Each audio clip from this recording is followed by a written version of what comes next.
Alors, moi je suis parti de la génération Majax, Garcimore, Pif Gadget. Donc en fait j'ai commencé gamin avec tout ça. J'avais ma boîte de magie que mon grand-père m'avait fabriquée, où je mettais tout ça. Et ça m'a tenu jusqu'à peu près au collège. En fait le problème c'est que quand je fais quelque chose, je fais jamais les choses à moitié. Donc j'ai fait beaucoup de magie jusqu'au moment du collège. Et le problème c'est qu'en cinquième j'ai découvert l'informatique qui commençait à s'installer avec un prof de MT et j'ai foutu le nez dans l'informatique et ça a été à fond, à fond, à fond. Donc j'ai commencé à acheter mon premier ordinateur. Quand je l'ai acheté, il est resté allumé 72 heures. Je suis resté 72 heures devant. J'ai commencé à pirater un peu quelques logiciels. Enfin voilà, donc j'ai fait de l'informatique à forte dose. Les choses se sont calmées pour l'informatique avec la médecine. Parce qu'après j'ai fait mes études de médecine, donc là il a bien fallu arrêter toutes ces conneries. Et puis en médecine, en fait, j'ai un ami avec qui on était allé une fois à Paris, on était allé au Double Fond. Donc le copain aimait la magie, il savait que j'aimais ça et puis que j'en avais fait un peu étant gamin. Et c'est un copain qui achète plein de gadgets. Tout ce qu'il trouve, il achète. Et un jour, il a vu dans une boutique une cassette de Bernard Billis, dans une boutique jeu des cartes à Rouen. Et avant de partir en vacances, il me donne la cassette avec le jeu de cartes qui était avec. Il me dit tiens, je suis sûr que ça va te plaire. Donc j'ai passé mes vacances avec une télé, un magnétoscope dans mon cabinet. Et entre chaque patient, je regardais la cassette de Bernard Billis avec le paquet de cartes que le copain m'avait laissé. Donc voilà comment je suis retourné à la magie. Et puis après, ça a été aussi Internet, parce qu'en fait, vite, je suis allé sur Internet, j'ai découvert Virtual Magie, le forum, et voilà, donc j'ai remis les deux pieds dedans avec ça. C'est aussi avec Virtual Magie qu'il y a eu le Magico Circus 3D, le MCR qui s'est créé, puisqu'en fait, il y a deux autres magiciens, Thomas Thiebaud et Patrice Bernard, qui sont de Rouen, qui m'ont contacté, enfin on s'est contacté sur Virtual Magie. On a décidé de se voir une première fois, ensuite c'est Draco qui s'est greffé à l'histoire, et puis ça a pris de l'ampleur par connaissance, par Virtual Magie aussi, qui nous a amené pas mal de membres. Donc voilà, donc en fait les choses ça a été ça, c'est Garcimore, Majax, et puis Pif Gadget, le passage informatique, passage médecine, et puis j'ai remis le nez dedans à ce moment-là. Et puis en fait ce qui s'est passé, ce qui a déclenché après, donc pour revenir à la magie, puis pour revenir aux créations, c'est que, étant jeune, alors c'est une autre anecdote, j'ai un copain qui avait un des premiers magnétoscopes, qui devait être un V2000 ou un Betamax, enfin, vraiment le vieux truc. Et à l'époque, le seul film que son père nous laissait regarder, c'était Les Soudoués. Donc j'ai vu Les Soudoués, mais un nombre de fois incalculable, je connais les répliques par cœur. Ce que ma fille fait maintenant, ma fille connaît le film par cœur aussi. Donc, voilà. Et j'adorais les prestations de Gaëtan. Et donc en remettant le nez dans la magie, je suis retombé sur Gaëtan Bloom.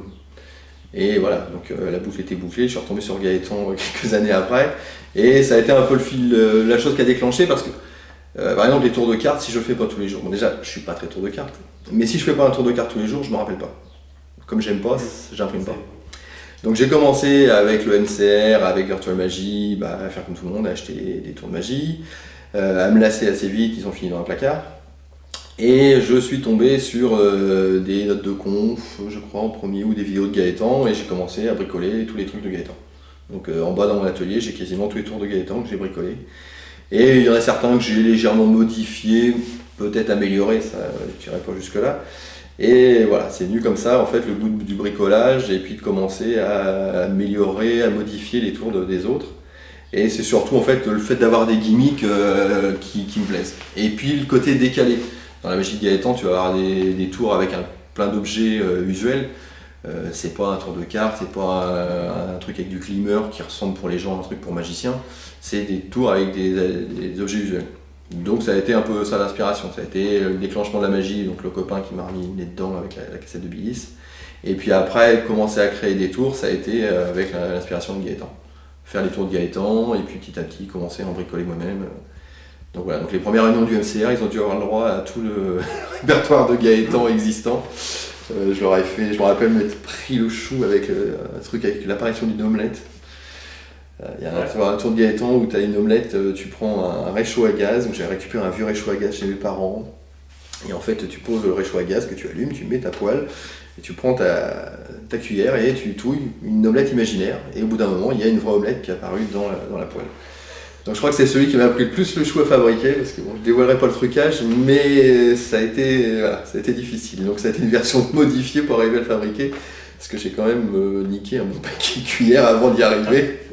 Ça va, les cuillères en bois, ça coûte pas très cher. Donc voilà, donc finalement ma version est un peu différente de celle de Gaëtan, ça reprend un peu le même principe, mais ça n'avait pas été facile, donc celui-ci a été ardu à fabriquer. Donc voilà, ça a été ça. Et puis après, donc au niveau des tours, on va continuer sur la lancée. J'ai commencé à bricoler quelques tours. Un de mes premiers tours qui a été vendu, c'était une Safilitation, grâce à William Eston. Donc ça m'a mis le pied un peu à l'étrier à ce niveau-là.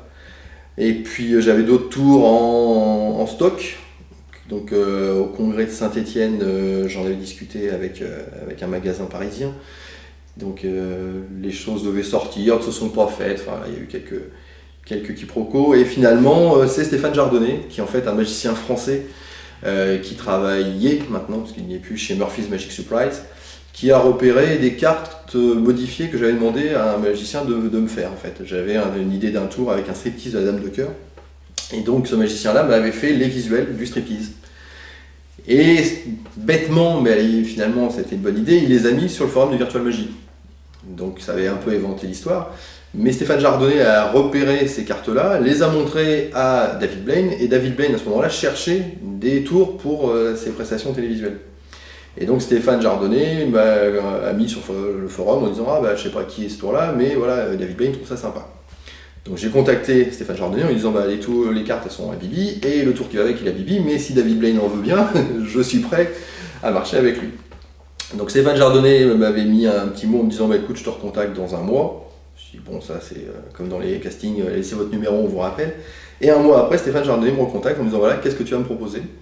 Donc je lui ai fait un email qui faisait 3 ou 4 pages avec toutes mes créations du moment et il m'a répondu appelle-moi, tel numéro de téléphone. Point. Bon.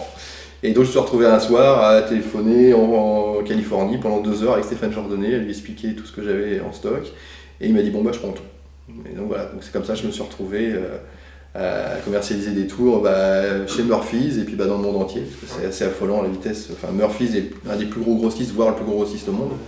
Et donc il diffuse dans le monde entier. Donc on se retrouve dans les boutiques dans le monde entier en 2-3 jours. Donc voilà, ça a été le point de départ pour commercialiser mes créations. D'accord. Voilà. Au niveau de l'inspiration, au niveau de l'atelier est plein à craquer de conneries, de cochonneries pour certains. C'est-à-dire que je vais garder des emballages plastiques qui ont une forme sympa, des gadgets qui ont une utilité. Par exemple, je discutais avec un de mes amis il n'y a pas longtemps, j'ai gardé des brosses à dents vibrantes voilà, pour essayer de récupérer le système qui vibre à l'intérieur. Voilà. J'ai plein de choses comme ça. Et des fois, c'est en recollant, Gaëtan en parlait il n'y a pas très longtemps, c'est en recollant les morceaux. C'est-à-dire que je vais arriver devant un tour, je vais avoir une idée d'un tour et je vais me dire tiens, comment je pourrais faire? Et là, à ce moment-là, je vais arriver à recoller les morceaux avec des trucs que j'ai en stock dans mon atelier, dire bah oui, tiens, en faisant ça. Je vais arriver à l'effet du départ ou l'aménager pour arriver à le faire avec ce que j'ai en stock. Et oui, vu que je bricole de tout ça chez moi, la plupart du temps, c'est des trucs qui coûtent pas cher, qui sont faciles à fabriquer. J'ai pas besoin d'usiner des pièces, de faire fabriquer des pièces. Voilà, donc c'est facile à fabriquer, c'est pas cher, c'est entre guillemets de la récup. J'ai beaucoup de tours avec des gobelets de McDo, par exemple. Ça a été un de mes trucs au départ. Et dans les premiers effets que j'ai sortis, j'ai un tour avec des canettes de soda. Voilà, c'est des objets de tous les jours qui sont faciles à truquer. Un gobelet de McDo, ça coûte rien.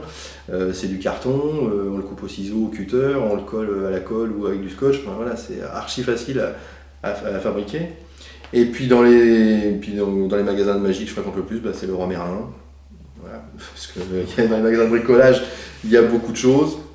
Les magasins de jouets, les solderies où il y a des gadgets, toutes les publicités quasiment que je reçois dans la boîte aux lettres, je les feuillette pour voir tout ce qui sort comme nouveauté, mais que ce soit les grandes surfaces, les magasins de jouets, la solderie du coin, voilà. Et des fois je vais tomber sur un truc en me disant ah bah tiens ça c'est... Voilà.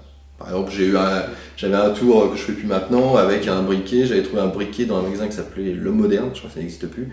C'était un briquet où on pouvait changer la couleur de la flamme. Et donc la flamme était bleue, rouge ou verte, juste en manipulant une petite molette. Et donc j'avais eu l'idée de faire un espèce de tour de mentalisme où en fait j'avais des cartes à dos bleu, à dos rouge. Donc les gens prenaient une carte et en passant le briquet en dessous, la flamme donnait la couleur du dos. Donc flamme bleue pour le dos bleu, etc. de rouge. Et il y avait une carte verte, bien entendu, qu'il n'avait pas vue, et à ce moment-là, boum, la flamme devient verte, et effectivement, il y avait une carte verte. Et tout est venu en fait de voir ce gadget, de dire voilà, il y a un briquet, on peut changer la couleur de la flamme, qu'est-ce que je peux faire avec ça? Bleu, rouge, ça tombe bien, les Car Bicycle sont double de rouge, vert, bon. Et donc j'avais acheté un sticker, c'était Daniel Roth, je crois, qui faisait ça, des Roth Stickers, qui étaient en fait des dos de bicycle de couleurs différentes, donc il y avait des couleurs exotiques. Donc voilà, donc ce tour-là est venu comme ça. Après, le premier tour vraiment avec les gobelets, bah, il est venu simplement en fait. C'est Transcup, donc la paille qui passe à travers un gobelet de fast-food. Donc on peut boire dans un gobelet de fast-food, on tape sur la paille passe à travers le gobelet, elle reste suspendue, on la reprend, on la remet dedans, on peut boire et on peut faire voir qu'au fond il n'y a pas de trou. Bon bah ce tour-là il est venu en une fraction de seconde. Donc en fait j'étais dans un fast-food en vacances, ma femme et ma fille étaient parties aux toilettes, je finissais mon gobelet et je jouais avec le gobelet en me disant tiens qu'est-ce que je pourrais faire avec ça. Donc il y a un tour de Gaëtan, toujours avec une paille et un gobelet, je me dis bon bah non ça, il faut se trouver autre chose. Et je tapotais sur la paille, je me dis ah ce serait sympa, paf, et la paille passe à travers. Et là, ok c'est bon. Seule chose que j'ai rajouté par la suite, c'est comment faire qu'il n'y ait pas le trou en dessous. Et en fait j'ai appris par la suite que j'avais réinventé un verre Okito, mais une version moderne du verre Okito, qu'on peut fabriquer facilement à partir d'un gobelet de fast-food, et l'avantage c'est qu'on peut faire voir le fond, il n'y a pas de trou. Donc comme quoi on invente parfois des vieux tours. Donc voilà, sinon source d'inspiration, ça peut être des publicités. Là j'ai publié, c'est dans la revue Arcane dernièrement à Tours, je me suis inspiré de la publicité Tic Tac. Dans la dernière publicité Tic Tac, vous avez des gens qui secouent la boîte de Tic Tac et à chaque fois qu'ils la secouent, ça change de couleur, donc de parfum Tic Tac. Et donc j'ai voulu faire ça. Et donc en fait, j'ai une boîte de Tic Tac à l'orange et poum, je passe la main devant, ça devient une boîte de Tic Tac à la menthe. Donc l'inspiration, ça peut venir de la pub, ça peut venir d'un objet. Qu'est-ce que j'ai eu d'autre comme inspiration? Après, ça peut être propriété physique. Là, je peux pas trop en dévoiler, mais par exemple, Hypnocup, c'est un autre tour que j'ai sorti, c'est un gobelet qui permet de faire boire 2 boissons différentes à une personne. Mais en fait, c'est en jouant avec des gobelets, enfin en mettant des gobelets dans ma voiture pour les jeter, je me suis aperçu d'un truc, j'ai dit ah, voilà, il y a un truc à faire avec ça. Donc voilà, ça peut être le hasard, ça peut être. Voilà. Mais des fois, on ne sait pas d'où ça vient. Hein. Il y a des idées tordues. Papier toilette déchiré reconstitué, voilà, par exemple. Il y a aussi, voilà, des fois c'est le côté comique aussi, parce que c'est vrai que la plupart du temps, surtout dans ceux qui ont vu la conférence, dans les conférences, et à mon avis quasiment du spectacle, la conférence qu'on avait fait avec Draco, dans mes présentations que j'ai fait dans les congrès dernièrement, à chaque fois c'est un peu décalé quand même, ça j'avoue, mais je le revendique, hein, j'aime beaucoup. Donc voilà, donc aussi dans mes tours, il y a toujours aussi un petit côté un peu décalé, du fait des objets utilisés. Au congrès de Vannes, ils ont quand même échappé à l'apparition flash du balai de toilette et de la battante toilette. Là, ils ont échappé, on l'a tenté, mais finalement on a eu quelques problèmes techniques et puis il a fallu faire des coupes, mais on devait faire apparaître dans un flash à la fois un goupillon de toilette et un abattant complet de toilette. Voilà, au congrès d'Aix-les-Bains, on a quand même démontré les qualités d'une poupée gonflable comme assistante de magicien quand même. Voilà, ce genre de décalage me plaît beaucoup, ça m'inspire, ça permet aussi des fois de trouver des techniques aussi, parce que voilà, aller faire des tours de magie à une poupée gonflable, fallait trouver les tours, fallait truquer un peu la poupée aussi, fallait adapter le trucage, un truc tout bête, vous ouvrez une valise, il y a une poupée gonflable qui se gonfle toute seule, donc il a fallu aussi bricoler ça, enfin, voilà, c'est assez marrant. Et puis ça permet des fois de bricoler des choses. J'essaie toujours au maximum d'aller au bout de l'idée. Le problème souvent avec les magiciens quand on en parle, c'est qu'il y a beaucoup de magiciens qui vont avoir une idée et qui tout de suite vont dire c'est pas possible. Et ils laissent tomber. Et moi en fait j'essaie toujours d'aller au maximum de l'idée, voire de l'aménager et de bricoler, de faire des prototypes. Alors des fois, honnêtement ça marche pas. J'ai des prototypes que j'ai fabriqués qui marchent pas. On a longtemps cherché avec Draco pour arriver à ce qu'un 40 bar se torde tout seul en le tenant au bout des doigts et pouvoir le donner à la fin au spectateur. J'ai fait plusieurs prototypes, j'ai jamais réussi à avoir ce que je voulais malgré de grandes idées. Mais ça, un jour, ça pourra me servir. Mon trucage de canettes, en fait, ça vient d'un tour que j'avais vu dans le catalogue de Magix que j'ai voulu refabriquer. Et que j'ai pas réussi à le fabriquer complètement parce qu'il m'a toujours manqué en fait un tube du diamètre qui correspond. Mais d'avoir bricolé cette canette pour fabriquer ce tour, j'ai trouvé la technique qui m'a servi après pour Spirican. Donc voilà, je vais toujours au bout de me dire voilà, pas m'arrêter en disant ouais mais tel truc ça va coûter cher, il va falloir faire telle pièce, ou alors il faut 2 bulldozers, 3 grues, enfin voilà. J'essaye d'aller au maximum, quitte à aménager l'idée de départ, mais des fois on débouche sur quelque chose. Et souvent les magiciens que j'ai rencontrés au niveau de la création s'arrêtent en disant ouais, ça pourquoi pas, mais bon, ils vont pas plus loin en disant c'est pas possible, mais ils cherchent pas à aller jusqu'au bout. Et des fois c'est en vain pour ce coup-là, mais par contre le travail qu'on aura fait sur cette idée-là va permettre de rebondir des fois sur une autre idée. Donc c'est pour ça que je bricole beaucoup. Et des fois des trucs complètement tordus, la bouteille de lait qui fait meuh, ça a été un moment mon grand truc, je voulais une boîte de lait qui fait meuh comme dans la publicité.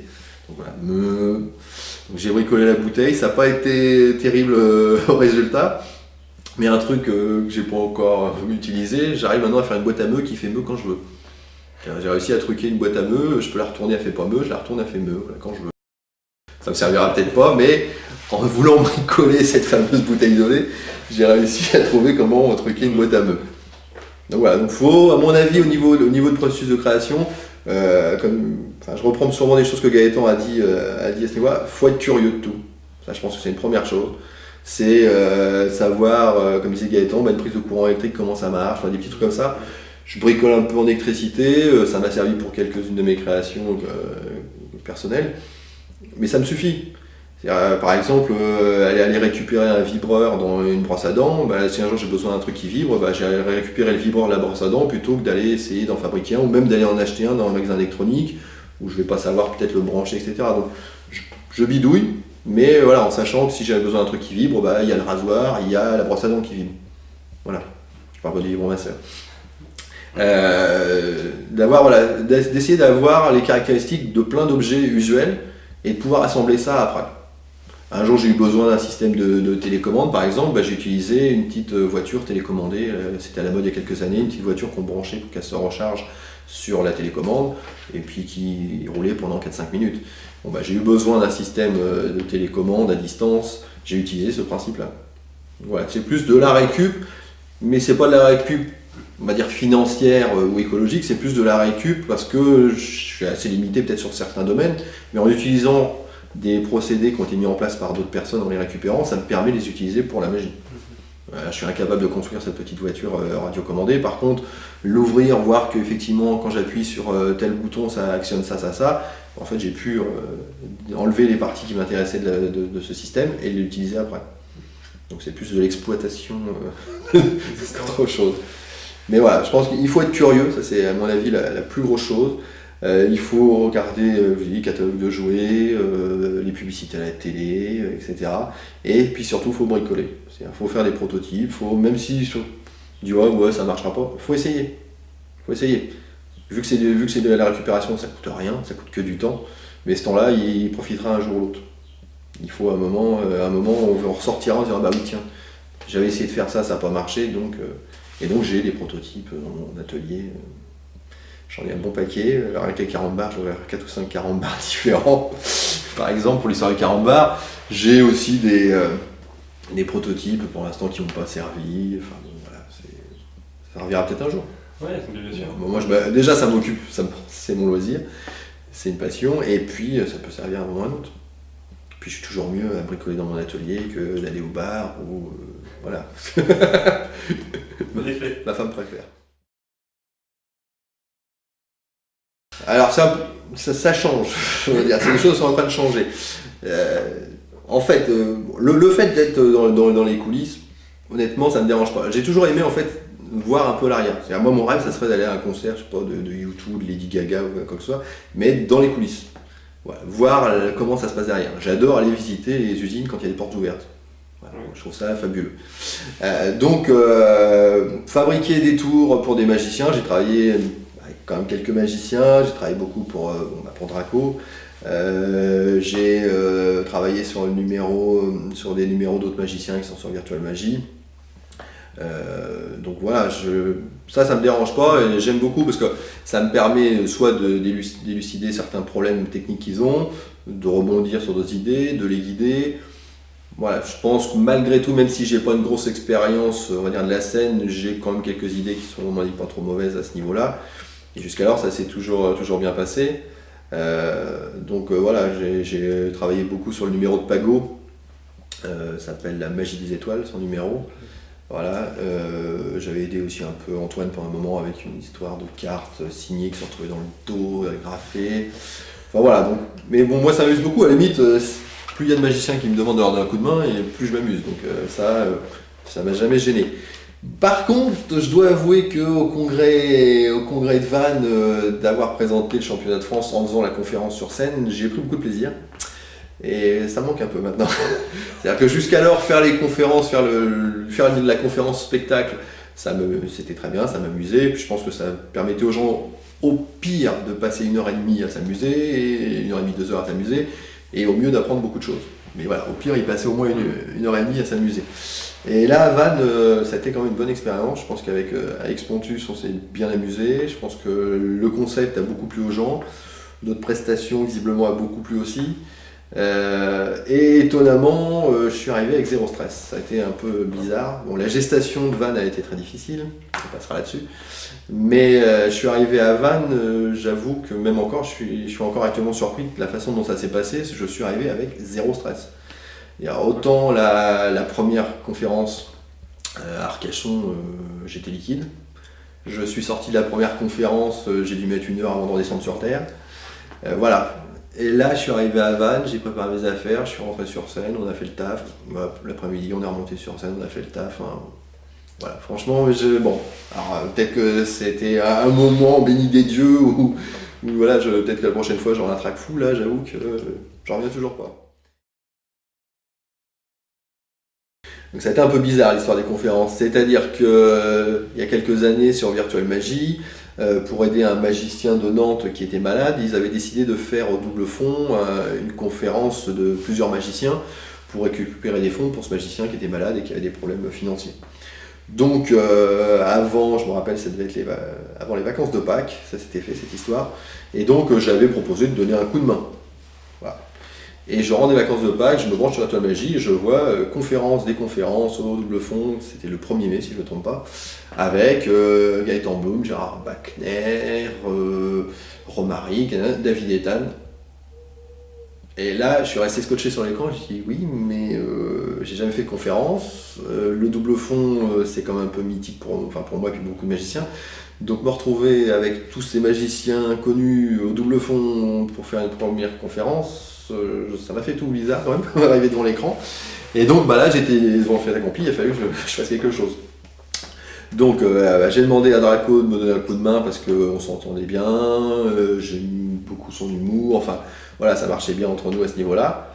Et puis c'était surtout, faut le dire aussi, une béquille parce que je crois que tout seul, j'y serais sûrement pas allé. Donc, et on a fait une partie de ce qu'allait être la future conférence, qui visiblement a beaucoup plu, qui a fait peur à Dominique Duvivier quand j'ai commencé à balancer des œufs sur sa belle table, qu'on avait protégé quand même. Et j'avoue qu'il a regardé ça bizarrement.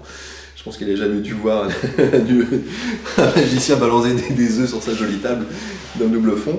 Donc voilà. Ce jour-là, je rigolais pas trop quand même, on se retrouvait au double fond, en plus bon avec Draco qui prenait un plaisir tous les 2 minutes à me dire t'as les boules, hein, t'as les boules. Donc bon. Voilà, la première chose que j'ai fait au double fond en descendant, j'ai touché la table et j'ai pris une photo des coulisses, parce que j'ai vu enfin les coulisses du double fond. Donc c'était assez marrant. Donc voilà, donc en fait on reprend, donc double fond, on avait présenté 2 ou 3 tours, 2 ou 3 de mes créations. On devait avoir un quart d'heure, on a dû faire plus d'une demi-heure. Bon, ça s'est bien passé. Et à la suite de ça, Thomas Thiebaud, donc Virtual Magie, enfin toujours à Virtual Magie, a un peu poussé pour que je fasse la conférence au congrès d'Arcachon. Donc il en a parlé aux organisateurs, il m'en a parlé, en fait il a fait un peu les entremetteuses. Et voilà, puis un jour, le congrès d'Arcachon m'a appelé, enfin le club de Bordeaux m'a appelé en me disant voilà, on voudrait que tu fasses la conférence au congrès. Donc là, il a fallu monter une conférence complète. Parce que c'était bon, il y avait un germe, il y avait les 2-3 tours qu'on avait présentés au double fond qui étaient déjà structurés un peu en spectacle, hein, c'était déjà un peu du grand délire notre histoire. Et là, il a fallu tout monter. Donc le congrès était fin septembre. Ça a dû se décider mai-juin. Donc il a fallu en 3 mois monter une conférence complète, une conférence que j'appelle plutôt conférence spectacle, avec des gags. Il faut savoir qu'on a plus de matériel pour faire la conférence, pour faire les cons, que pour faire les tours de magie. Voilà, c'est-à-dire qu'on a quand même Draco a quelques dons d'imitateur, donc il fait Maïté, il fait Eddie Murphy, etc. Mais il y a des perruques, voilà, enfin bon, il y a tout un bazar pas possible, et il y a plus de matériel pour les gags quasiment que pour les tours de magie. Donc on s'est retrouvé à Arcachon. Donc Arcachon, ça a été assez bizarre parce que en arrivant à Arcachon, en étant conférencier, on avait un peu l'impression d'être passé de l'autre côté du miroir. C'est-à-dire qu'en fait, premier congrès qu'on a fait avec Draco ensemble, c'était à Aix-les-Bains, je me rappelle, on arrive, Sylvain Mirouf qui passe, qui serre la main, des magiciens qui ont parlé, qui nous serrent la main, j'étais quand même midinette moi, à Aix-les-Bains. Norbert Ferré qui venait d'être champion du monde qui passe, qui dit bonjour, qui vous serre la main, et on n'était pas encore rentré dans le congrès, on était devant. Donc voilà.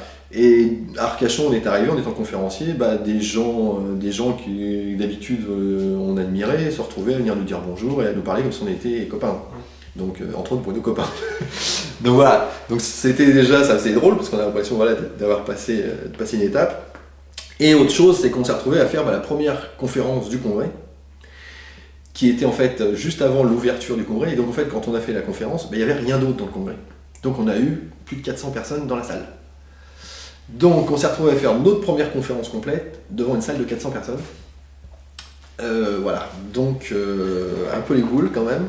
J'avoue que j'étais un peu liquide avant.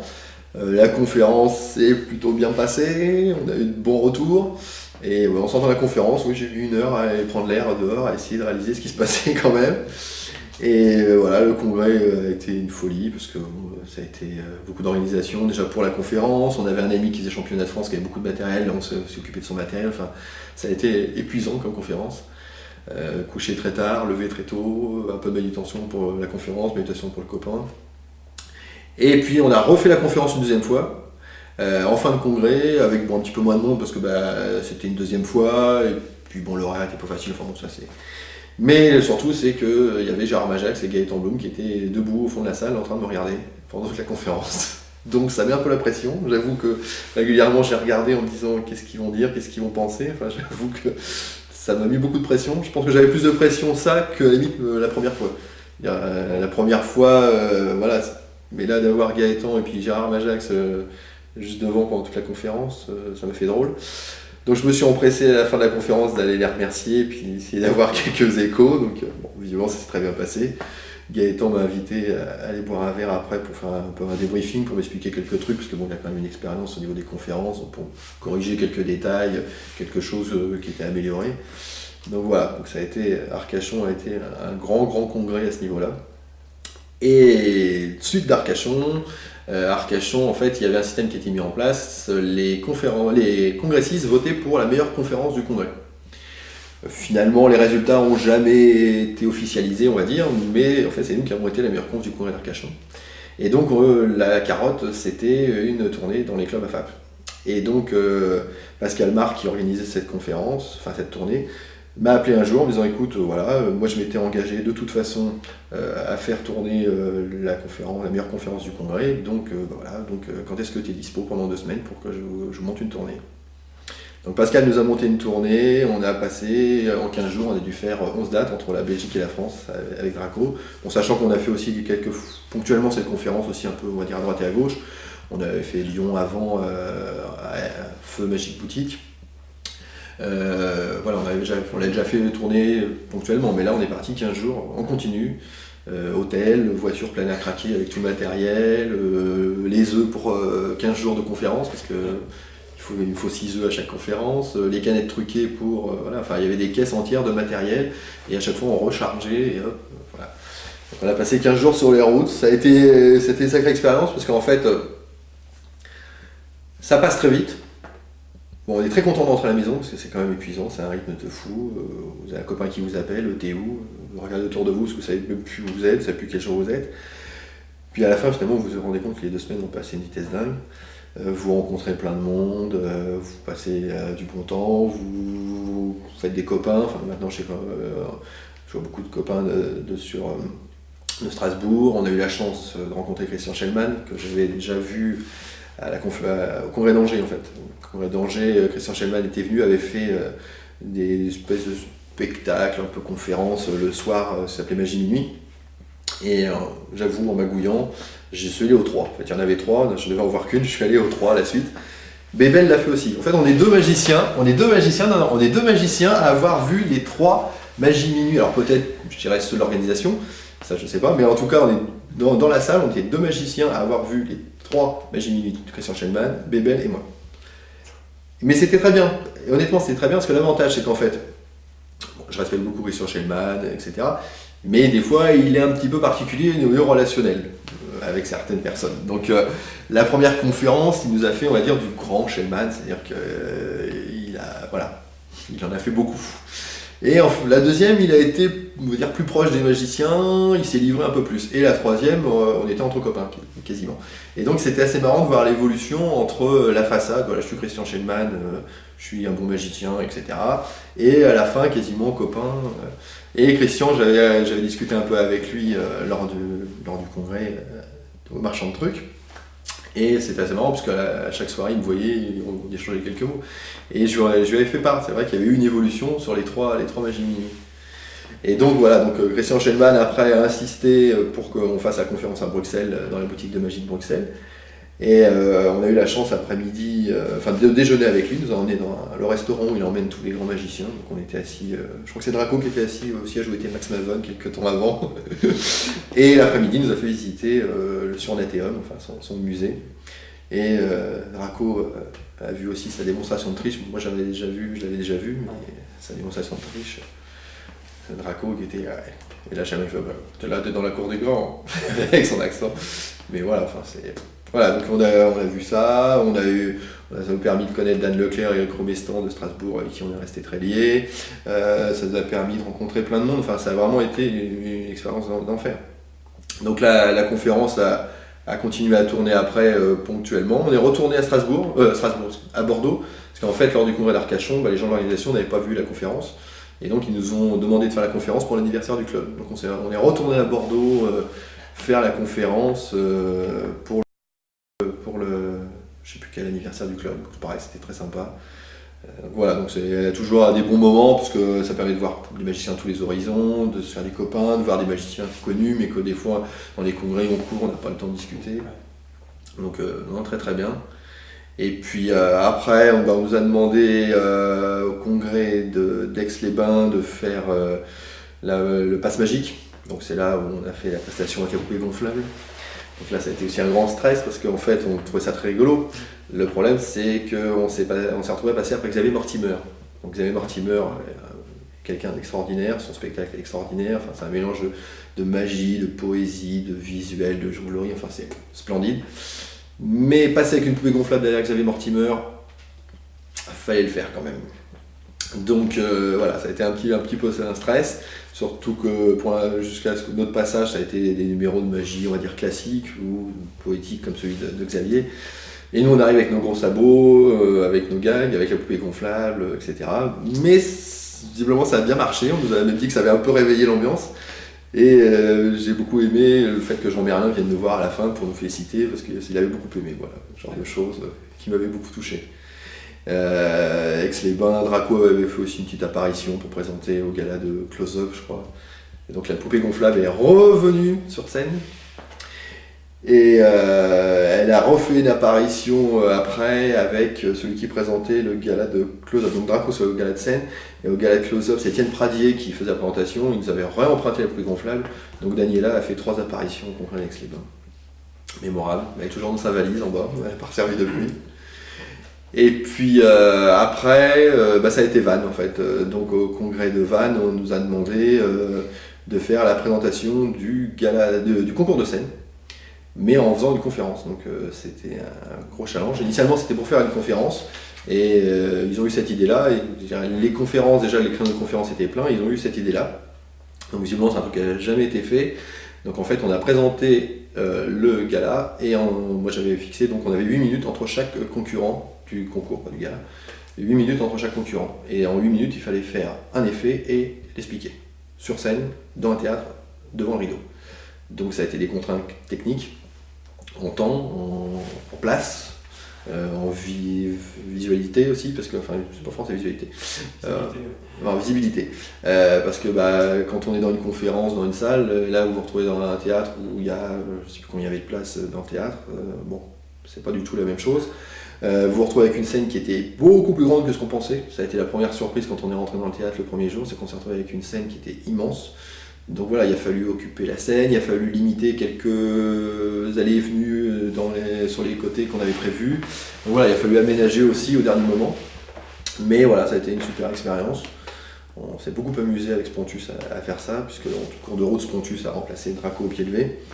Et voilà, je pense que ça a été un bon moment, on entend encore un peu parler, les gens ont bien aimé le concept et puis nos prestations, puisque on a fait, voilà, comme d'habitude, ça a été des gags, il y avait de la magie, puisque je pense que les gens ont appris des choses, mais voilà, ça a été beaucoup de gags, tout a été présenté, tout a été scénarisé, on est arrivé en Blues Brothers, Spontus a annoncé ce qui allait se passer, pendant que moi je mimais de façon comique à côté ce qui allait se passer dans une espèce de langage pour sourds et malentendants, mais complètement fou, enfin voilà. Donc on est allé sur la dérision, l'après-midi je me suis retrouvé avec le pantalon qui se déchirait en rentrant sur scène. Enfin, voilà. Désolé Valérie, ça a été du bricolage. Et finalement visuellement ça s'est pas tellement vu parce que le pantalon est parti un peu trop tôt. Donc voilà, donc ça a été construit. Et voilà, c'est pareil, ça a été un grand moment. Et pour revenir à cette histoire de track, à la limite Spontus qui a beaucoup plus d'habitude de la scène, comme un vieux roublard à ce niveau-là, a été beaucoup plus paniqué à Vannes que moi. J'avoue que le premier soir au Passe Magique, voilà, j'y suis allé très zen, et le jour de la présentation, je suis allé très zen, alors que Spontus était, on peut le dire maintenant, un peu stressé. La veille au soir, il est rentré à l'hôtel pour réviser. Voilà, il était très très stressé, il a visiblement beaucoup aimé ma façon de travailler, parce qu'en fait, je suis un chieur professionnel, je suis très rigoureux, je suis limite maniaque. Et donc j'aime bien que les choses se déroulent comme j'ai envie, comme j'ai prévu, et donc je fais tout pour. Et donc par exemple, quand je fais une conférence, j'ai mon matériel qui est rangé dans une valise, et chaque chose va à sa place. J'arrive, je range tout, clac clac, tout est classé. On faisait la conférence avec Draco, clac clac, il avait ses affaires d'un côté ou les miennes de l'autre, tout était classé. Voilà, mais après les choses roulent toutes seules. Et Spontus, qui n'est pas aussi maniaque que moi, ça l'a beaucoup aidé parce que voilà, tout était prévu, tout était, voilà, on avait une liste, maintenant c'est tel qu'on représente, il faut tel matériel, enfin voilà, pour Spontus, pour moi, enfin tout était vraiment écrit, tout était prévu à l'avance. Voilà, enfin à la limite quelqu'un d'autre aurait pu prendre sa place quelques jours avant, tellement tout était prévu. Mais voilà, donc je pense que ça, c'est aussi, voilà, je suis aussi chiant, mais je suis très chiant aussi pour les magiciens avec qui je travaille, comme pour moi. Après, mais c'est ça aussi qui me rassure, c'est le fait de savoir que les choses sont rangées, que j'ai besoin d'un truc, je sais où il est, voilà, ça enlève du stress. Quand c'est le gros bazar, que vous savez pas où c'est, que vous avez des doutes au dernier moment, moi j'arrive pour faire une conférence, j'ai aucun doute, je sais que mon matériel est prêt, je sais où est rangé chaque matériel, chaque chose, j'arrive, je pose mes affaires, je sais où il faut les mettre, voilà, après ça roule. D'accord. Voilà. Au tout début, je pense que bon, déjà Virtual Magie est beau, il y a Virtual Magie, il n'y aurait pas eu Virtual Magie, je serais pas là, hein. Faut pas se leurrer, il n'y aurait pas eu Internet, voilà, celui qui a créé Internet. Mais voilà, je pense qu'il y a beaucoup de choses qui sont venues avec Virtual Magie, la rencontre avec les magiciens de Rouen pour la création du MCR, la première conférence au double fond, la première conférence à Arcachon, enfin voilà, les choses quasiment sont venues avec ça. La rencontre aussi avec les autres magiciens souvent se fait par Virtual Magie ou c'est fait par Virtual Magie. Après il y a William Eston qui a été le premier à me faire confiance pour commercialiser un premier effet. Après Gaëtan.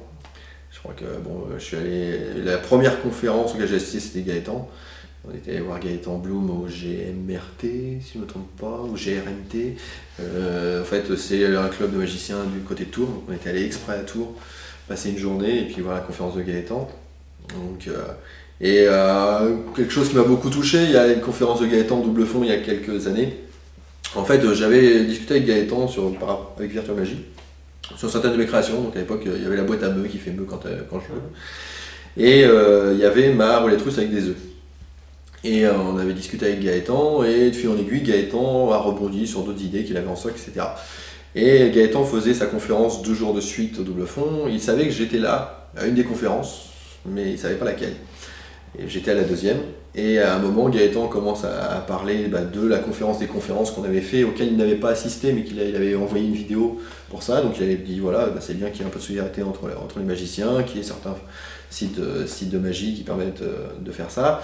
Et ça permet aussi de faire des rencontres. Et voilà, je suis devenu copain avec un magicien qui doit être là ce soir.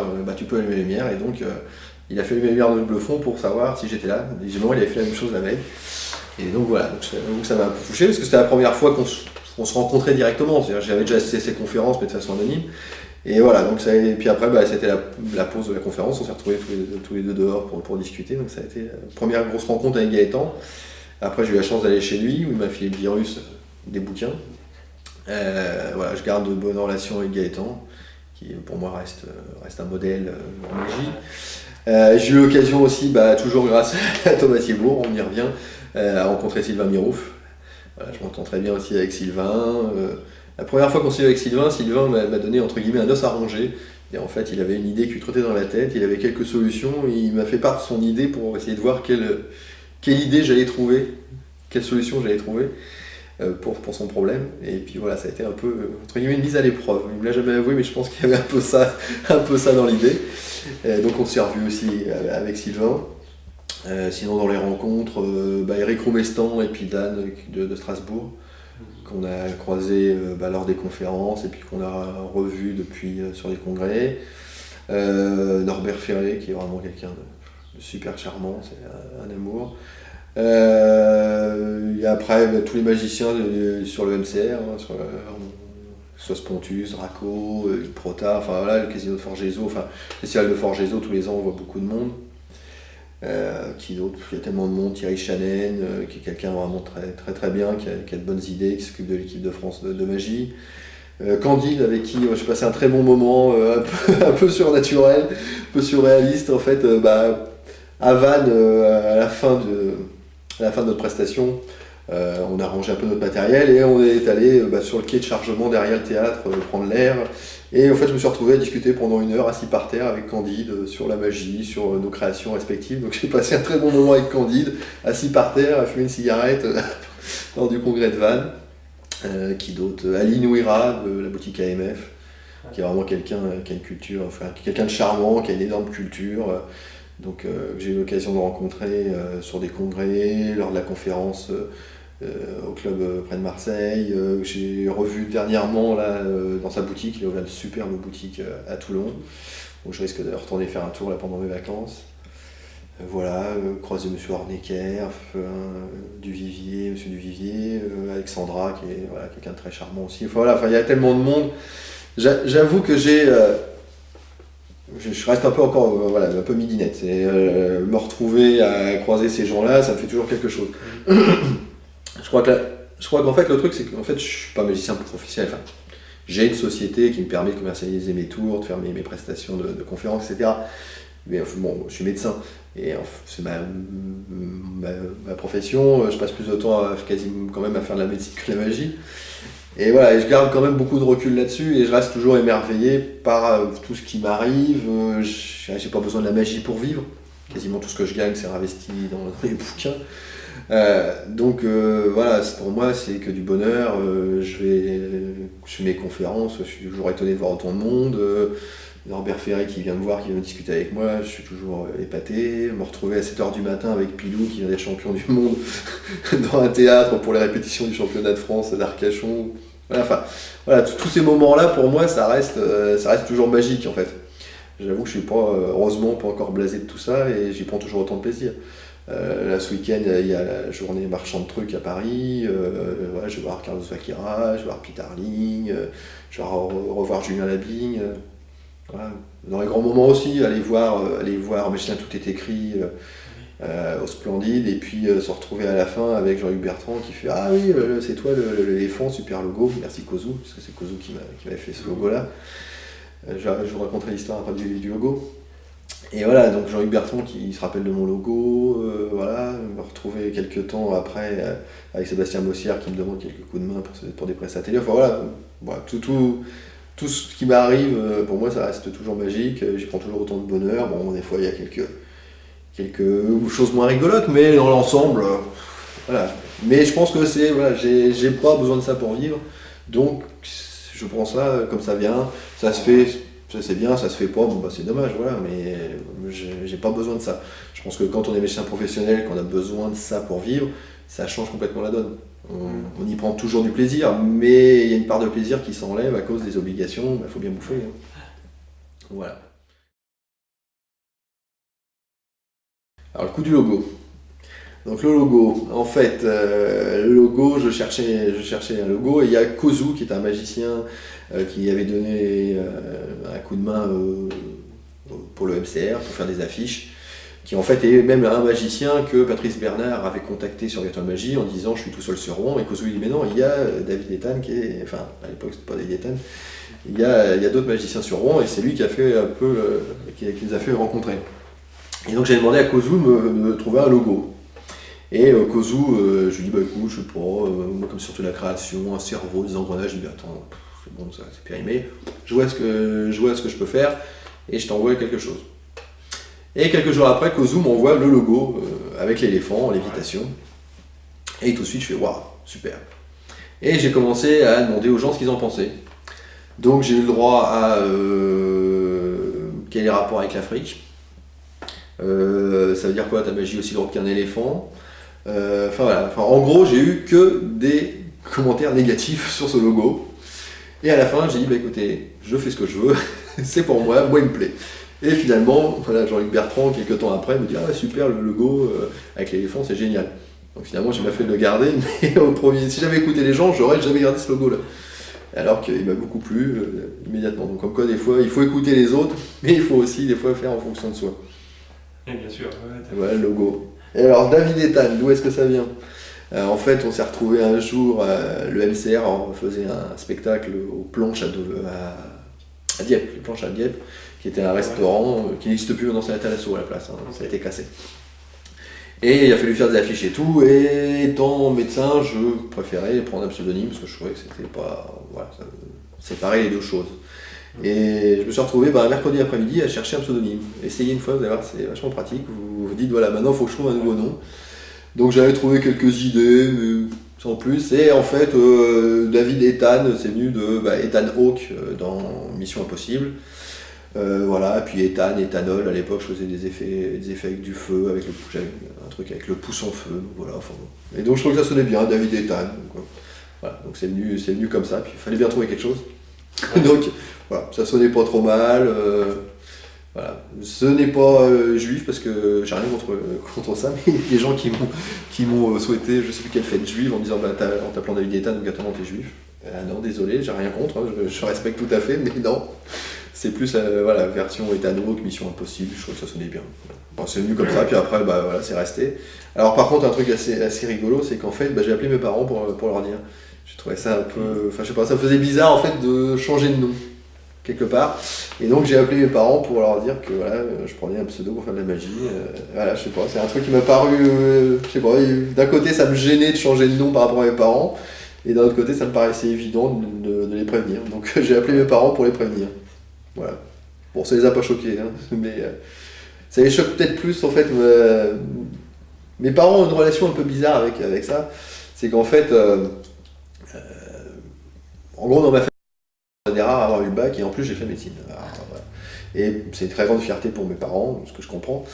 Et quand ils ont commencé à voir que je commençais à faire les guignols avec la magie, ça leur a fait un peu fait peur parce qu'ils se sont dit c'est pas possible faire des études de médecine pour faire ce genre de choses. Voilà, mais je m'en amuse aussi, hein. C'est Gustave Parking qui dans son spectacle à un moment se retrouve par terre en train de jouer de la contrebasse avec une bassine, enfin bon, tout un truc, Gustave Parking, génial, si vous avez l'occasion. Et Gustave qui à chaque fois dit à mon âge se retrouver à faire des conneries pareilles pour gagner sa vie quand même.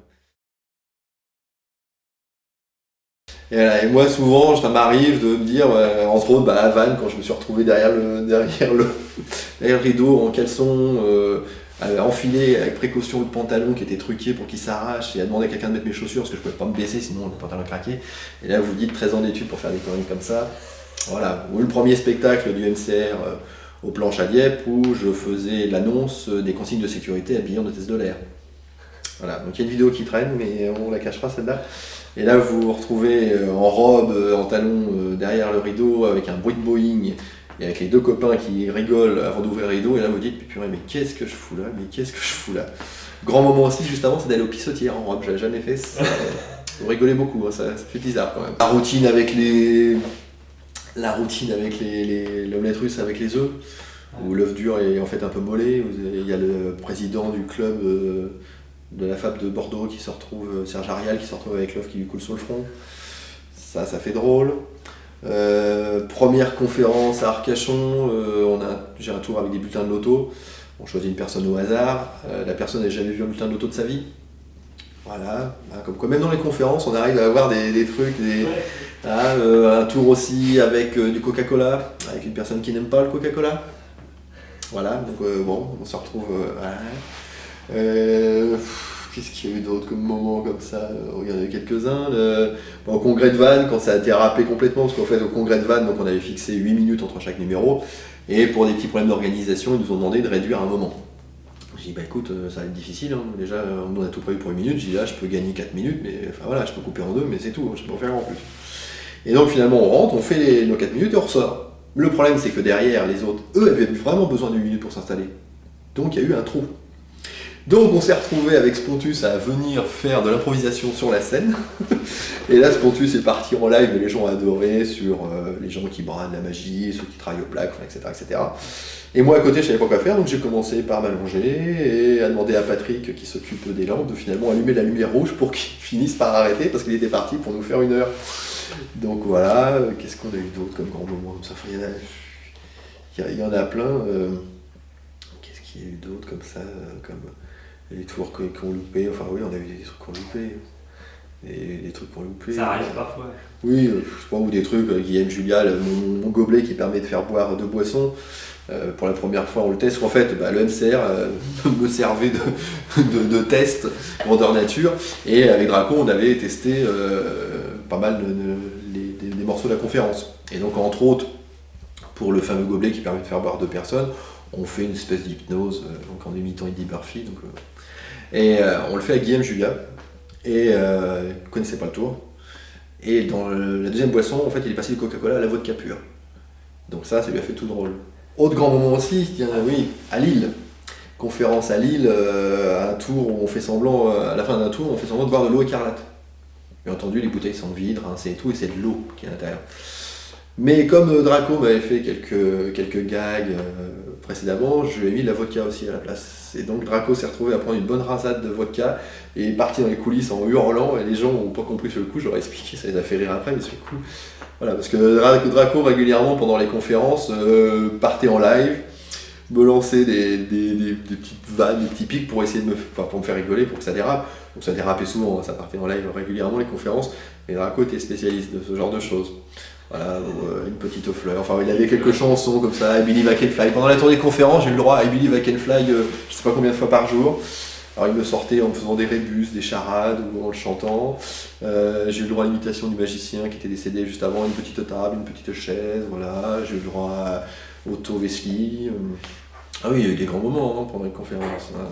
Pendant les conférences, on pourrait écrire quasiment un bouquin avec ça. Bon, on avait fait un blog avec des photos, les photos les plus farfelues qu'on pouvait faire. Donc voilà, Draco bloqué dans le parking, en Belgique, la batterie à plat. La voiture le matin, avant de partir à Bruxelles rejoindre Christian Schellman, on s'est retrouvé, on n'avait plus de batterie. Parce que j'avais laissé les lumières allumées, c'est la voiture de ma femme, et elle sonne pas quand on laisse les... Enfin, elle ne sonnait pas quand on laissait les feux allumés. Qu'est-ce qu'il y a eu d'autre comme ça? Ah oui, non, c'était un show. Hein. On s'est retrouvé à Bruxelles en pleine nuit, à aller dans un autre hôtel, puisqu'il y avait eu un petit problème au niveau de la réservation. Et Draco, à 1h, 2h du mat, en train de regarder la rediffusion de Plus belle la vie. Voilà, donc moi j'ai horreur Plus belle la vie, et donc vous vous retrouvez dans la chambre et vous n'arrivez pas à dormir parce que le mec à côté de vous, dans le lit à côté, pas dans le même lit, dans le lit à côté, est en train de regarder Plus belle la vie. Voilà, le grand truc de Draco, c'est qu'en fait Draco a une faculté à s'endormir rapidement et à ronfler. Et donc le souci dans ces cas-là, c'est que vous n'arrivez pas à dormir. Voilà, un grand souvenir, à la première conférence qu'on a fait à Arcachon, on était logés dans des bungalows. Des bungalows mitoyens. Et comme on avait tout le matériel de Tommy Bird pour sa prestation au concours de championnat de France, c'était un peu exigu. Donc Draco dormait dans la chambre, dans le lit, et moi je dormais sur le canapé, au milieu du matériel de Tommy Bird, son fly case, enfin, c'était vraiment très exigu. Donc le premier soir, moi très stressé du passe magique, parce que le lendemain matin, on allait au casse-pipe, on allait à la première conférence. Donc on commence comme tous les soirs à délirer, chacun dans notre lit, à sortir des bêtises, etc. Et à un moment, silence, et quelques secondes après, Draco qui se met à ronfler. Et là, c'est même pas le fait qu'il dorme, enfin le fait qu'il rentre, c'est le fait que vous dites, lui il arrive à dormir, vous n'y arrivez pas.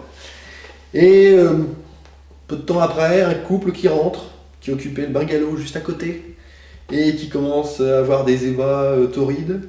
Et là, vous vous retrouvez entre les ébats torrides d'un côté, le copain qui ronfle de l'autre, et là, vous sortez. Et je me suis retrouvé à Arcachon, il devait être 4-5 heures du matin, en caleçon, dehors, en train de fumer une cigarette, en train de me dire mais qu'est-ce que je fais là? Et tout à l'heure, je fais ma première conférence. Voilà, des trucs comme ça, c'est... Ah oui, non, c'est vrai qu'il y aurait quoi écrire, ça va être passionnant peut-être pour les gens, mais à ce niveau-là, on en a eu quand même des sacrés. Après, chacun a sa définition. Moi, après, pour moi, il y a des choses qui me paraissent toujours magiques. Par exemple, des aimants, pour moi, c'est magique. Voilà. Par exemple, des aimants arriver à tirer un objet à distance, voilà, pour moi ça c'est un truc qui est magique. C'est plus, on va dire, des procédés physiques, des procédés chimiques. Après, on va dire tout ce qui est, on va dire religion, sorcellerie, etc. Ça c'est pas mon truc. Je suis, on va dire, très terre à terre. Mais voilà, moi, les aimants, je trouve ça magique. C'est tout bête. Les aimants, je trouve ça magique. Après, il y a des choses, oui. Il y a des numéros de magie qui, pour moi, sont magiques. Le problème, je pense qu'il y a beaucoup de magiciens comme moi, mais j'analyse beaucoup. Et en fait, quand je vois un numéro, j'ai un peu de mal des fois à rester que simple spectateur. Par contre, quand j'arrive à décrocher et vraiment à être dans le numéro, là, ouais, là c'est magique. Là, il y a certains numéros, quand je les vois, j'essaie même pas de comprendre comment ça marche. Donc voilà, à la limite, là, à mon avis, là, le mec, il a réussi. Là, c'est de la magie. Mais après, oui, non, moi je dirais plus certains phénomènes physiques, certains phénomènes chimiques, des choses qui, oui, moi qui m'éclatent. Mais voilà, je pense que c'est pas ce que les gens vont appeler de la magie. Ça va être plus de la physique, de la chimie, certaines choses que moi je vais utiliser. J'utilise beaucoup d'aimants, j'utilise plein de choses comme ça pour mes créations. Mais voilà, ça pour moi c'est magique. D'accord. Et dans la magie, la prédigitation, l'illusionnisme, etc., moi ce qui est magique, voilà, c'est quand il y a un magicien qui arrive à me faire décrocher, où là, je sais même plus d'analyser. Je suis vraiment dans le numéro, là, voilà, le mec il a tout réussi, il y a un univers, il y a quelque chose, au niveau manipulation, au niveau trucage, c'est clean. Enfin, donc des fois, à la limite, même si c'est pas très, on va dire, très clean, même des fois au niveau manipulation ou autre, mais voilà, il y a une telle ambiance, il y a un tel personnage, je sais pas, une musique qui me plaît, moi j'aime beaucoup la musique, donc il y a des musiques des fois, rien que la musique commence, là je tape du pied, ça y est, je suis dedans. Voilà, il y a des numéros tout de suite, là. Ou alors il y a de l'humour, il y a des mecs qui ont des numéros, c'est fabuleux, c'est fabuleux. Je sais pas, il y a Barry Stewart, certains numéros de Darren Brown, il y a des vidéos de spectacles de Darren Brown, c'est un mec fabuleux. Il arrive avec un sac à forcer et puis des balles de couleur à faire une demi-heure. Une demi-heure. Et les gens sont scotchés, même moi, je suis admiratif par exemple devant ce numéro-là. Il fait ça dans un de ses shows, je sais plus lequel, voilà, un sac à forcer, des balles de couleur, il fait une demi-heure avec ça. Et c'est fabuleux. Il fait le clou, le truc de Fakir avec le clou dans le nez, avec une présentation super classe à la Darren Brown et tout, clac. Voilà. Ça, c'est des trucs splendides. C'est splendide, on n'essaie même pas trop le trucage, oui je connais, mais là dans ces cas-là je regarde, là je reste spectateur. Et là je me dis que le mec il a tout compris. Et au niveau création, ce qui va être magique, c'est quand je vais avoir un tour, il y a un tour où je vais savoir connaître le mécanisme, et je vais dire, ça j'y ai pas pensé, purée. Et là dans ces cas-là on se dit, purée, voilà, Steam d'Ali Nouira, qui en ce moment marche beaucoup ce tour-là, bon, Ali m'a fait voir la façon dont ça marchait, et là je me dis, putain, j'y ai pas pensé. Voilà. Et ça, moi, c'est plus ça. Là, on va dire, pour moi, c'est magique. C'est peut-être un peu prétentieux, mais c'est magique de me dire, purée, merde, ça, j'y ai pas pensé, purée, ça, c'est bon. c'est un bon truc. La dernière, il y a quoi? Il y a Croche aussi, je sais plus quel magicien qui a sorti ça, ou c'est une bouteille d'eau qui se collab. Donc il y a deux principes, deux manières de le faire. Et la manière la plus simple, waouh, j'ai essayé de faire ça avec des canettes de soda il y a quelques temps, j'ai pas réussi. Là, voilà. C'est des trucs tout simples des fois, mais de se dire purée, ça j'y ai pas pensé. Donc voilà. Ça souvent au niveau des tours, pour moi c'est me dire ça, je me dis purée là le mec c'est bon, parce que ça j'y ai pas pensé. C'est simple. Et c'est surtout, voilà, c'est ingénieux. Des fois, c'est un truc, dire, que ce soit Steam, il fallait le trouver, mais le principe en lui-même, entre guillemets, n'est pas très compliqué.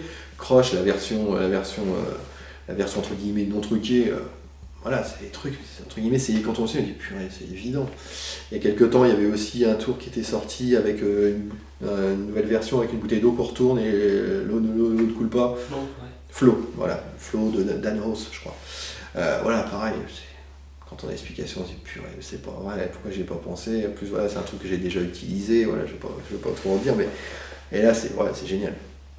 Voilà, là, au niveau, là, pour moi, là, c'est magique. C'est de dire purée, voilà, c'est un truc simple, c'est génial. Et j'y ai pas pensé en plus. Ouais, non, c'est vrai que c'est un peu prétentieux, mais voilà, c'est de se dire purée, il y a un truc simple, l'effet est splendide, et purée, j'y ai même pas pensé. Le dernier DVD de Dominique Duvivier, donc Intimiste, je me suis passé plusieurs fois déjà les explications. Parce qu'en fait, quand vous voyez les explications du show, vous avez l'impression d'être en cours avec Dominique Duvivier. C'est-à-dire que bon, il n'y a pas que des cartes, déjà c'est la première chose, c'est une bonne chose pour moi. Et vous avez toute l'explication, comment son sac est truqué, comment il range et tout. Et là, vous avez vraiment l'impression d'être dans les coulisses. Voilà, ça, c'est ça que j'aime, être dans les coulisses. Et là, vous avez vraiment, voilà. Et là, c'est justifié, parce que vous avez actuellement des DVD qui sortent, il y a des trucs, vous dites purée. C'est un peu, voilà, les DVD américains, les vidéos américaines, où pour un petit effet, moi je pourrais en sortir des tonnes, des DVD. Hein. Là je travaille sur un livre, on va y avoir entre 25 et 30 effets, bon, je peux sortir entre 25 et 30 DVD.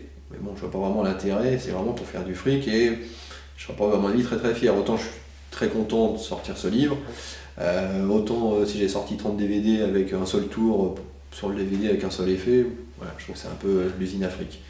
Donc, mais là, celui de Dominique Duvivier est vraiment très bien. Au niveau vidéo, c'est vraiment. Mais la partie, le show est bien, mais la partie explication, j'ai déjà regardé au moins 5 ou 6 fois. Alors que ne faisant pas de prestation de magie, à la limite, ça ne me servira peut-être jamais. Purement, c'est-à-dire les tours qu'il explique, je ne les referai jamais. Mais c'est moi, voilà, c'est la façon de se retrouver dans l'intimité, intimiste, dans l'intimité de Dominique Duvivier, avec voilà, comment je m'installe, mon sac, comment il est truqué, ça je le mets là, ça je le mets là, ça je le mets là, comment je justifie ça, etc. Voilà, c'est d'être dans les rouages, d'être dans les coulisses, de voir comment Dominique Duvivier cogite et comment il fait sa prestation grâce à ça. Donc moi c'est plus cette chose-là qui me... Voilà, à la limite, il y a le personnage, mais c'est surtout les coulisses. À la limite, même si un magicien moins connu que Dominique Duvivier faisait ce genre de choses, voilà, je pense que je serais aussi fasciné. Dominique Duvivier, c'est très bien, c'est pas le problème, mais moi c'est surtout l'aspect, voilà, les coulisses, les rouages, comment il est arrivé à ça. C'est ça que j'aime beaucoup avec Gaëtan quand on discute ou quand il fait ses conférences, c'est que souvent en fait on a le processus derrière, qui est souvent très farfelu avec Gaëtan, ça il n'y a pas de problème. L'histoire du comment ça s'appelle du sèche-cheveux pour la fausse explication du Bonto lors de l'émission Magicien leur plus grand secret, oui ça mais c'est un peu grand secret. Bon, voilà, enfin bon, ça c'est du grand Gaëtan, enfin, c'est transcendant.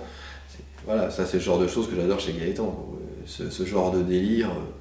Les grosses usines à gaz, moi j'en ai quelques-unes aussi en bas, on en a déjà discuté avec Gaëtan, enfin voilà, je pense qu'on a vraiment la même façon de réfléchir. Je pense qu'on a le même bazar dans nos ateliers. On doit un peu le même bazar dans nos têtes. Gaëtan a beaucoup plus d'expérience que moi, ça y a pas, que ce soit par rapport à ses prestations, par rapport à ses voyages, par rapport à etc. Mais je pense qu'on est à peu près câblé de la même façon là-haut au niveau création. Ça part un peu dans tous les sens.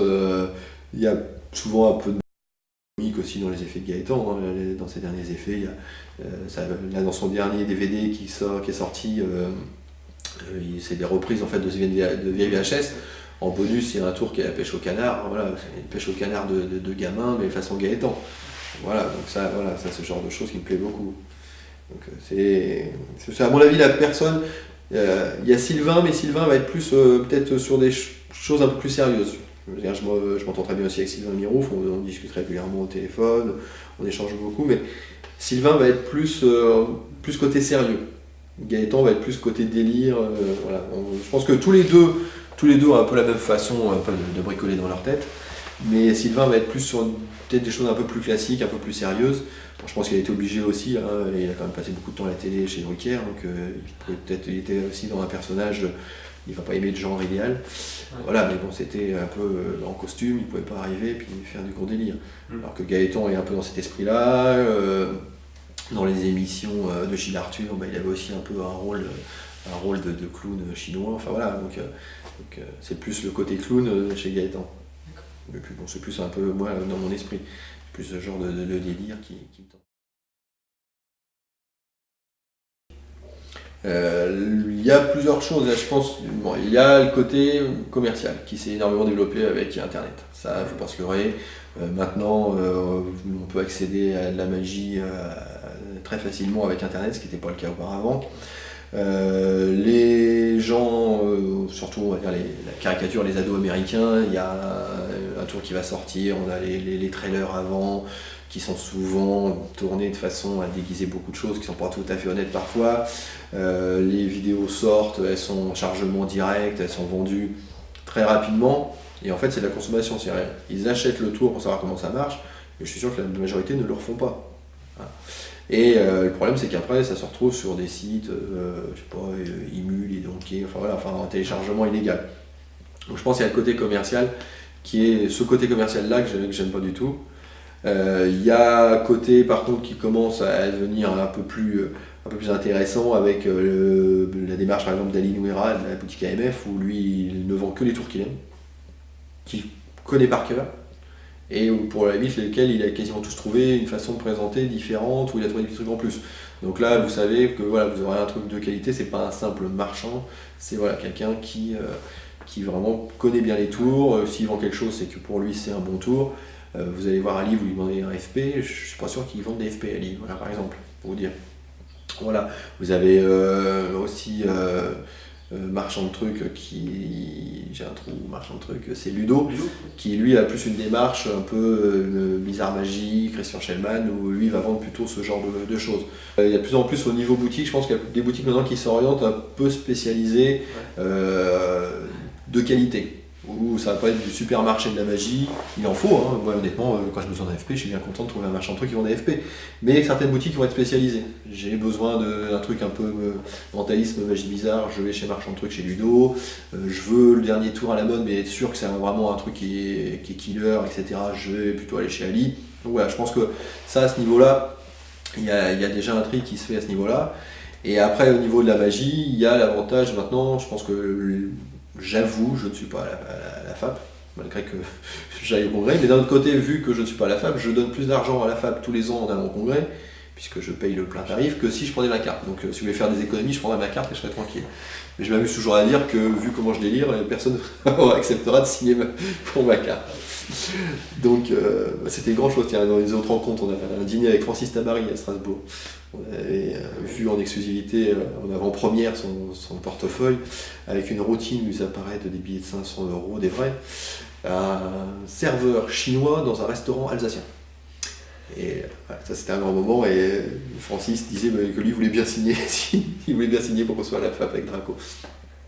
Donc voilà, mais en tout cas, voilà, l'histoire de l'équipe de France avec Thierry Channen, je pense que voilà, ça va faire avancer les choses, parce qu'il y a des magiciens qui font des prestats près de chez eux, qui font très bien, qui font de l'événementiel, du mariage, etc.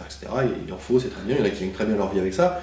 Mais après, il y a des magiciens pour qui ça va être plus envie d'avoir une carrière internationale, on va dire, ou d'avoir des concours. Il y a des gens qui veulent faire des concours, mais qui à côté de ça ne font pas de prestations. Donc voilà, je pense que c'est un choix, et je pense que là maintenant il y a un outil qui se met en place, qui à mon avis est un outil de qualité.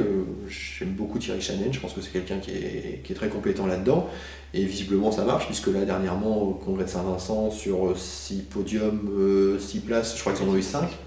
Oui, ouais. Voilà, je crois que sur 6 podiums possibles, ils ont dû en avoir 5. Enfin bon, en tout cas ils sont revenus, ils ont été chargés de coupes et de médailles. Donc je pense que là il y a une démarche qui est très bonne. Mais je pense que c'est aussi une démarche qu'avait Grenoble Parce que si on regarde au niveau des clubs de Grenoble, il y a 2 clubs sur Grenoble, un club qui est FFAP, l'autre je crois qu'il ne l'est pas, mais qui sont très très bien.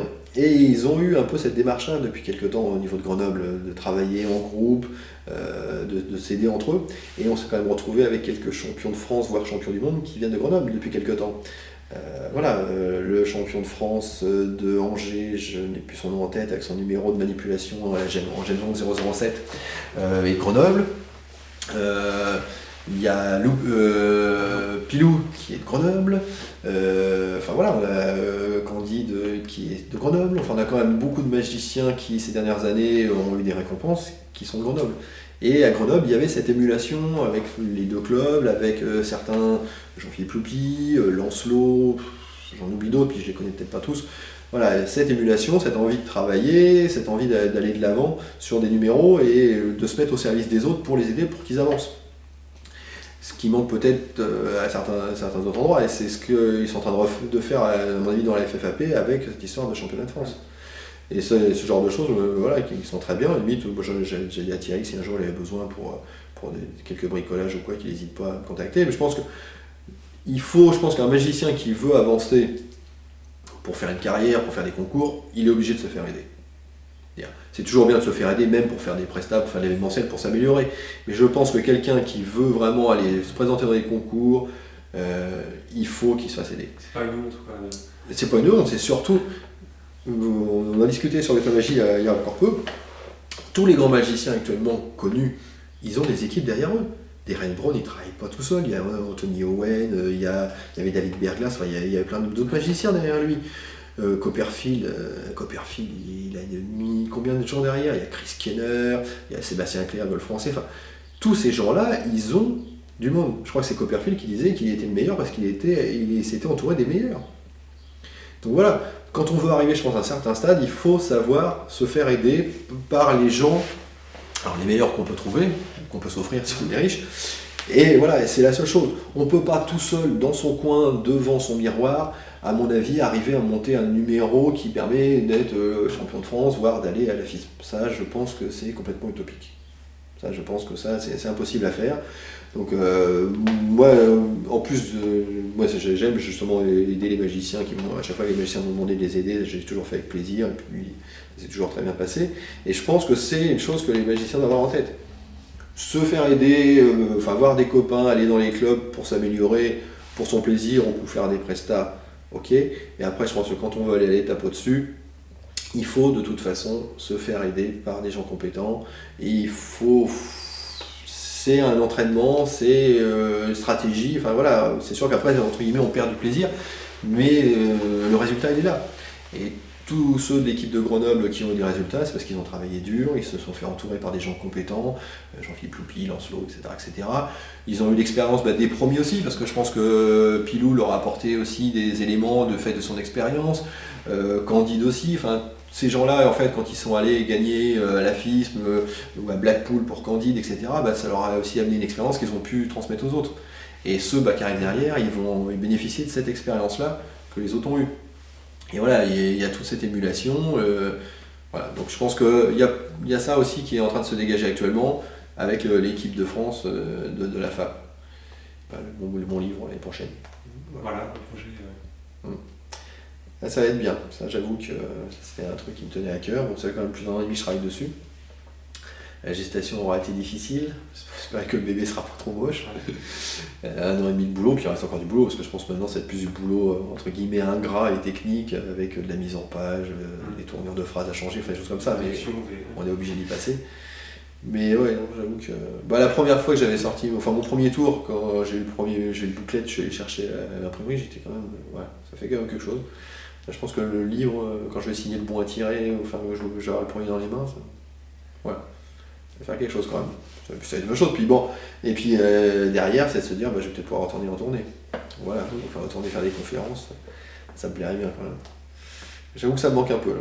J'avoue que j'avoue que je commence à même déjà le livre est pas sorti, il n'y a rien de fait par rapport à des conférences, mais je commence déjà à réfléchir avec quelques délires, présentations, sachant que là la donne changera puisque je pense que je ferai des conférences tout seul. Donc merci David. Et puis une prochaine pour une autre interview. Ah ouais. sans Avec souci. plaisir. Je suis bavard, tu vois, une fois que je suis lancé.